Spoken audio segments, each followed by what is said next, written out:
नमस्कार, मैं हूं सुमित सिंह और आप देख रहे हैं मिशन 24x7। शुरुआत करेंगे हेडलाइंस के साथ, उसके बाद आपको दिखाएंगे जिले की सभी छोटी बड़ी खबरें फटाफट अंदाज में। 11 अप्रैल को उप मुख्यमंत्री केशव प्रसाद मौर्य पहुंचेंगे शाहजहांपुर। कई कार्यक्रमों में लेंगे हिस्सा। कार्यक्रम से पहले जिला प्रशासन तैयारियों में जुटा। जीआरपी ने रौजा स्टेशन पर भटक रहे बालक को परिजनों से मिलाया। कोतवाली इलाके के मगही टोला का रहने वाला था 12 वर्षीय बालक। पुलिस ने परिजनों को बुलाकर किया सुपुर्द। मिर्जापुर इलाके की महिला ने दबंगों पर लगाया जमीन कब्जाने का आरोप।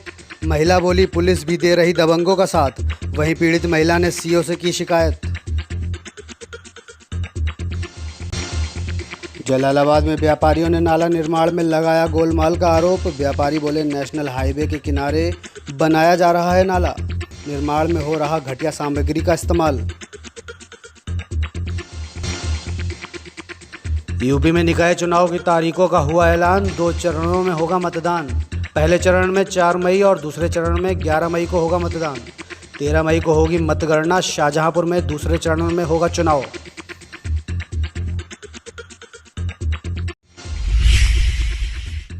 उप मुख्यमंत्री केशव प्रसाद मौर्य 11 अप्रैल को शाहजहांपुर आ रहे हैं।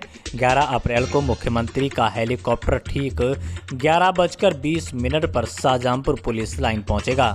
यहां से वे कार के द्वारा विकास भवन सभागार पहुंचेंगे। यहां वे एक बैठक में हिस्सा लेंगे। उसके बाद उप मुख्यमंत्री नवादा इंदेपुर के 1 स्टॉप सेंटर पहुंचेंगे और निरीक्षण करेंगे। तो वहीं ठीक 1:25 पर उप मुख्यमंत्री ग्राम पंचायत रामापुर बरकतपुर में गौशाला का निरीक्षण करेंगे। निरीक्षण के बाद 2 बजे उप मुख्यमंत्री टाउन हॉल में गांधी भवन सभागार में महात्मा ज्योतिबा फुले की जयंती के अवसर पर आयोजित होने वाली गोष्ठी में हिस्सा लेंगे। तो वहीं ठीक 3:10 पर उप मुख्यमंत्री पुलिस लाइन से हेलीकॉप्टर से लखनऊ के लिए रवाना हो जाएंगे। टाउन हॉल हॉकी क्लब में एक बार फिर वर्षों के बाद रौनक लौट आई है। यहां जिलाधिकारी के निर्देशों के बाद हॉकी और फुटबॉल के खिलाड़ियों ने आज अभ्यास किया।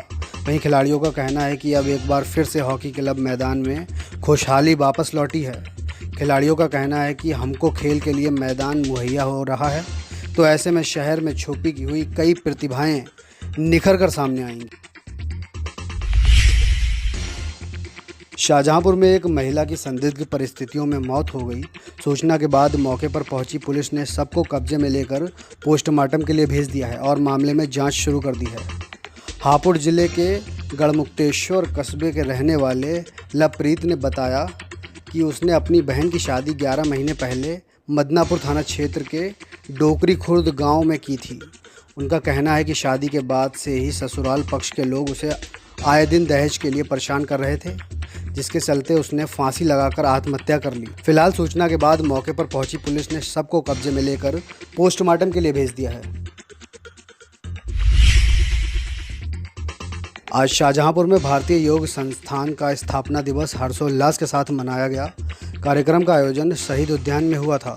यहां जेल अधीक्षक मिजाजी लाल और भारतीय योग संस्थान के संस्थापक प्रकाश लाल ने मां शारदे के चित्र पर पुष्प अर्पित कर दीप जलाया और कार्यक्रम की शुरुआत की। इस दौरान योग के महत्व के बारे में भी बताया गया। मिर्जापुर के नूरपुर तसोरा गांव में दबंगों द्वारा महिला की जमीन पर कब्जा किए जाने का मामला सामने आया है। पीड़ित महिला ने पुलिस पर मिली भगत का आरोप लगाया है। पीड़ित महिला मीना देवी ने जलालाबाद सीओ को शिकायत देते हुए बताया कि वह अपनी ज़मीन पर छप्पर डालकर रह रही थी, लेकिन उसके गांव के कुछ दबंग उसकी ज़मीन पर जबरन कब्जा कर लिया है और अवैध रूप से मकान बनाने लग गए हैं। महिला का कहना है कि उसने पुलिस को भी शिकायत दी थी, लेकिन पुलिस ने अभी तक इस मामले में कोई कार्रवाई नहीं की, जिसके चलते वह बेहद परेशान है। शाहजहांपुर जीआरपी ने घर से भटक कर आए एक बालक को परिजनों से मिलाने का काम किया है। दरअसल जीआरपी ने रौजा रेलवे स्टेशन पर अकेला घूम रहा एक 12 वर्षीय बालक को देखा। जब उससे जानकारी ली गई तो उसने अपना नाम तौफीक बताया। पूछताछ करने पर बालक ने बताया कि वह मगही टोला मोहल्ले का रहने वाला है और रास्ता भटककर स्टेशन पर आ गया है, लेकिन अब घर जाने के लिए उसे रास्ता नहीं पता है। वहीं जीआरपी ने कोतवाली पुलिस से संपर्क कर मगही टोला में उसके परिजनों से संपर्क किया और बाद में परिजनों को मौके पर बुलाकर सुपुर्द किया। तौफीक के पिता फूल मियां ने जीआरपी को दिल से धन्यवाद बोला है। जिले में सरकारी क्रय केंद्रों पर सन्नाटा पसरा हुआ है। आपको बता दें कि यहां गेहूं खरीद के लिए 180 से ज़्यादा क्रय केंद्र स्थापित किए गए हैं, लेकिन बावजूद उसके किसान क्रय केंद्र पर धान की उपज को लेकर नहीं पहुंच रहे हैं। उसका खास कारण यह है कि किसानों को बाज़ार में ही अच्छा भाव मिलता है, जिसके चलते किसान क्रय केंद्रों पर दूरी बनाए हुए हैं। आपको बता दें कि सरकार ने गेहूं का न्यूनतम समर्थन मूल्य 2125 रुपये निर्धारित किया था, लेकिन किसानों को अब इससे ज़्यादा भाव बाज़ार में मिल रहा है। ऐसे में किसान क्रय केंद्र पर नहीं पहुंच रहे हैं।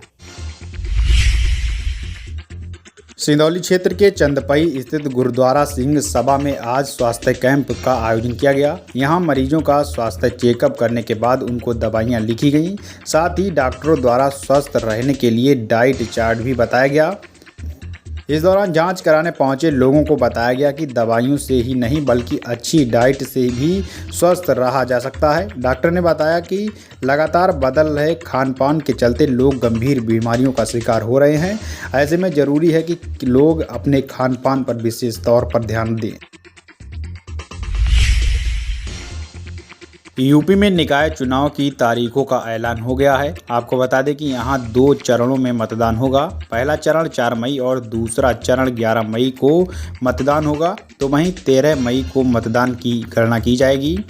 आपको बता दें कि शाहजहांपुर में दूसरे चरण में मतदान होगा। यहां 24 अप्रैल को नामांकन भरे जाएंगे, वहीं 11 मई को शाहजहांपुर में मतदान होगा।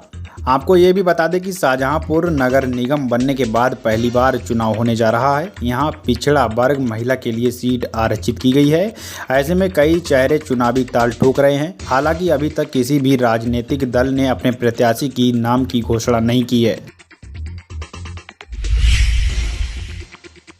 जलालाबाद में नेशनल हाईवे के किनारे बनाए जा रहे नाले में धांधली का आरोप लगाया है। स्थानीय व्यापारियों ने बताया कि फर्रुखाबाद से बरेली की ओर जाने वाले नेशनल हाईवे के किनारे नाले का निर्माण किया जा रहा है और नाले में घटिया सामग्री का इस्तेमाल हो रहा है, जिसके चलते नाला खराब हो सकता है। वहीं व्यापारियों ने अब इस मामले में कार्रवाई की मांग की है। व्यापारियों का कहना है कि नाले का निर्माण मानकों के आधार पर होना चाहिए।